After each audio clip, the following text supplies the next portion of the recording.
everyone, I'm Miss English. Let's learn some natural English sentences you can use while walking outside. Watch your step. That means be careful and the ground might be uneven or cracked. You could trip if you're not careful. Keep up the pace.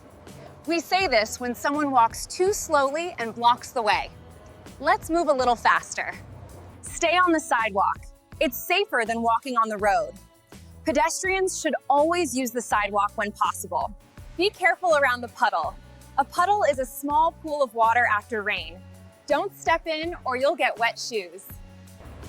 Mind the curb means be careful with the edge of the sidewalk, just like mind the gap when you ride the subway. Look both ways before crossing.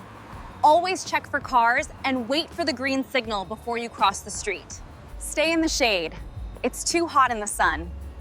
Find a cool spot under a tree or building to rest for a few seconds. Keep an eye on your belongings. That means watch your bag or wallet carefully, and there might be pickpockets around. That's a slippery patch. Walk carefully or you might fall. It's what we say when the floor or road is wet. Excuse me, do you know what time it is? My phone died. It's a polite way to ask the time when you can't check. It looks like something's dangling from your bag. That means something is hanging loosely or about to fall. If you learned something new, tell me in the comments. Don't forget to subscribe and keep learning with Miss English.